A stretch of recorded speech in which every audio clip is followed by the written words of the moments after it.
Thank you, and thanks everybody for being here. What I'm going to do over the next 10 minutes or so, just give you a little bit of a personal thought about this whole issue of what it means, the issue of failure and success. And I like this quote from Winston Churchill saying that success consists of going from failure to failure without losing enthusiasm. And I think it's really important that you remember that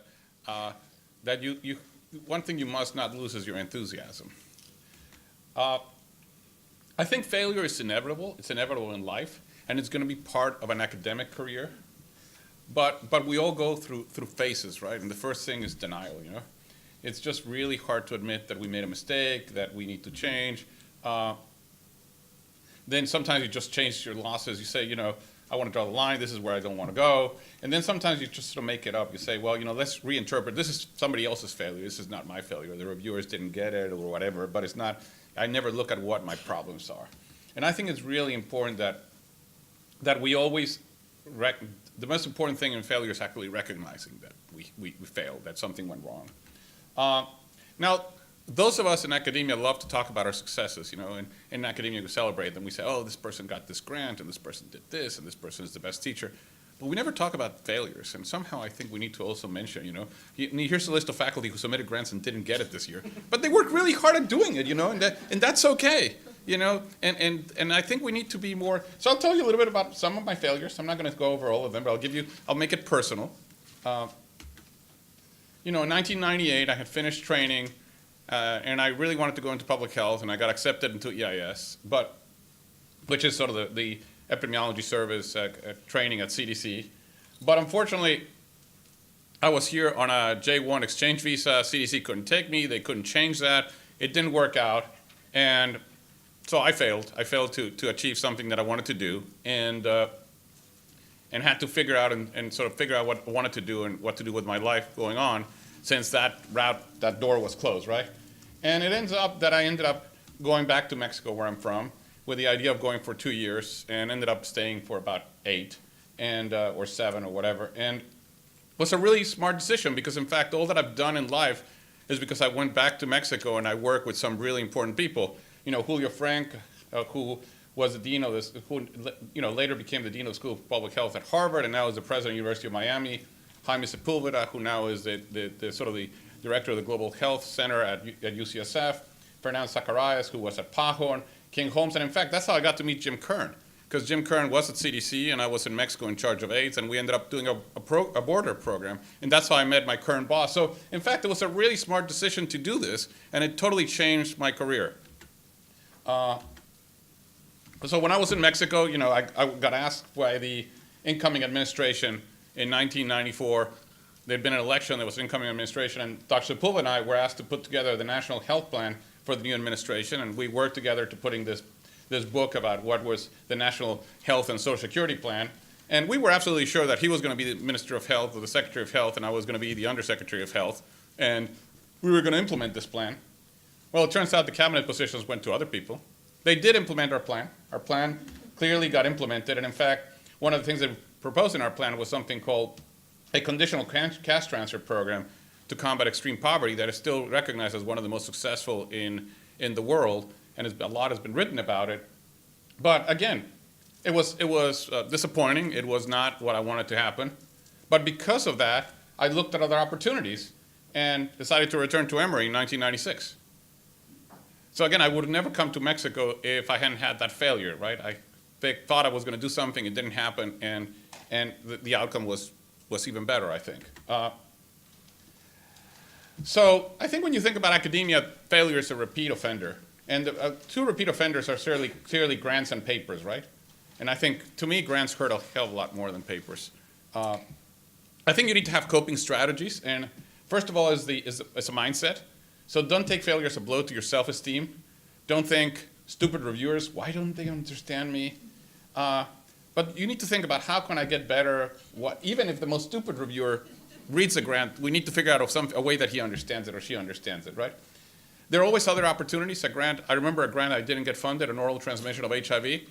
Well, the background to the grant ended up being a paper we submitted to a journal as a review paper, and in fact has been cited, you know, over 200 times. And I would have never written that paper if that grant had not been, you know, applying for that grant allowed me to write that paper. Again, don't take it personally. It's not a personal critique, it's a critique about your work. You're not unique. What I tell people is, you're now playing in the majors. I like baseball a lot. So what a really good baseball hitter, what does he get? I mean, a superstar hits over 300, right? Most people are around 250, 200. So if you get 1 out of every 4 grants, 1 out of every 5 grants, you're in the major leagues. If you get 1 out of every 3, you're a superstar. I mean, people, you need to realize that most of the times you're going to strike out. Few times you're going to get on base, and occasionally you're going to get a perfect score. But most of the time, which is a home run. But most of the time, 1 out of every 3, 1 out of every 4 is what you're going to get. And learn from others of what goes well. So borrow grants from other people. Say, hey, what did you, let me take a look at your grant. You seem to be more successful. Let me learn what you're doing that I'm not doing the same way. And again, this is just this is comments where all the grants are listed, and those are just some of my grants. But you can see there a circle that says not discussed, not discussed, not discussed. That means that I didn't even get scored. They were rated in the low 50th percentile of the grants submitted at that time. That's okay. It's going to happen, and you just need to take pride of the ones that do well and some that don't do well.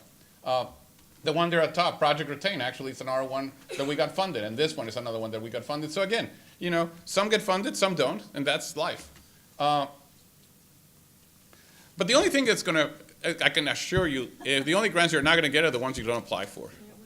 So you have to play to win, right?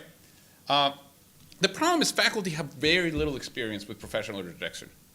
You guys went to college and did great and got Phi Beta Kappas, and then you got great SATs or GMAT scores or MCAT scores, and then you publish everything you can, and then you start being a faculty and you submit a couple of grants and they don't get funded, and you say, I'm not good for this. I'm not good at this. This is not what I'm good at, because you've never failed.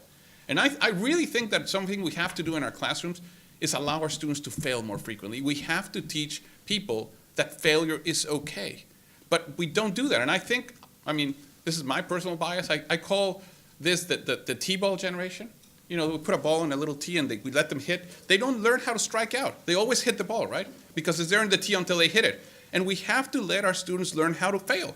We have to not put them in the T-ball. Because if we rescue them every time, then when they become faculty, they've never experienced this. And actually, it's a really important thing to have. Now, I think it's important to plan in advance. You just don't dive into the ocean and hope to swim. When you decide to write a grant, you commit a necessary time. You seek feedback before you submit. I still send my grants to people to review, and I want their feedback. And then, if it didn't work, you talk to your program officer. You say, hey, what did I do wrong? What suggestions do you have? You get advice. And then what do you do when you receive your summary statement? And for those that don't write grants, after you submit a grant, you get a critique on it. Well, that's called summary statement. Well, I have a routine, which is I do it in a safe space, which is like my office at home with the door closed, that I can read it carefully, because it's going to hurt. So you want to be in a place that you can scream and be angry, and that's okay. I get a glass of wine, and I have a glass of wine before I read it. A beer will work too, but something to sort of put you in the right mood. Even if it's a good review, that's okay. You want to just be in the right mood. You just don't read it in your office while you're doing something else. You really need to get prepared to do it. And you look over the comments systematically, and you list the areas that the reviewers found both strengths and weaknesses. It's really good to read the part that says, this is an excellent group of investigators who have a really shitty idea. But you start by reading, this is a really good of investigators. You say, oh, yeah, at least I got a good group. Now, the idea was wrong, but at least I got a good group. So you put both the strengths and weaknesses. You just don't focus on the weaknesses, right? And if you, in fact, have difficulty deciphering the comments, you ask for help. You get somebody to say, hey, help me read this. Help me understand what they were trying to say. And sometimes that's a project officer. As I said, people don't talk about their failures. I would encourage you to talk about your failures. Talk about them openly. Tell people, look, I submitted this grant, didn't do well. What can we do to improve it? This afternoon, we're meeting with a faculty member that submitted a grant and didn't do well. And we're getting together to figure out how to make him successful, because he was kind enough to say, this didn't go well. I need help. And that's what we need to do for people. And then, as I said, I think failure is a very good learning experience. I think we need to do more to teach failure in our programs and to our students and to our faculty. If you make an error, the quicker you acknowledge it and formulate an action plan is actually how you're going to get back. So really, it's not failing, it's how you get over it, how you work out of it. Because in fact, it's how you deal with failure that determines how successful you're going to be. So I'm going to be I'm going to end by saying that one of the biggest secrets to success is actually operating inside your strength zone, but outside your comfort zone. And that's how you succeed. That's how you, and you're going to fail if you do that. I mean, people that are successful are not just inside their comfort zone. They're actually doing very extraordinary, strange things, but at the same time, they're failing in the process, right? So, you know, sometimes I talk to faculty, junior faculty, students, and they think they have the plans and their life is like this, right? And you have to remind them that it's actually more like this. It's going to go up and down. It's going to be some tough times, and that this straight line to your goal is not going to be as easy as you think it's going to be. So, what do I attribute my success to? When I think now, what is success about? Well, I think is you have trust and support from others, and the bottom line is excellent mentors. So find mentors, find the right mentors. I think that's key to success, number one. Number two is connectivity. You don't work alone. Network, collaborate. Find opportunities to work with others who are interesting, who are fun, who are complementary to what you do. You know, take on the tough challenges and take risks. You're going to fail if you take risks, but if you don't take risks, you're not going to fail, and therefore you're not going to be successful. And find your passion, follow your passion. And again, don't be afraid of failure. It's okay to fail, and I think we need to remind that to people over and over and over. And I'll end by saying, I love this quote from Michael Jordan saying, you know, I don't think anybody's going to argue that this guy was one of the most successful, if not the most successful basketball player. And he says, I missed more than 9,000 shots in my career. I lost 300 games. 26 times I've been trusted with a game-winning shot and I missed it. I fell over and over and over again in my life, and that's why I succeed. And again, he took those shots, he failed, and that's why he succeeded. So you need to realize that in order to be Michael Jordan, you're going to have to fail and miss a lot of shots. It's okay. And with that, I'll end, and happy to take questions later.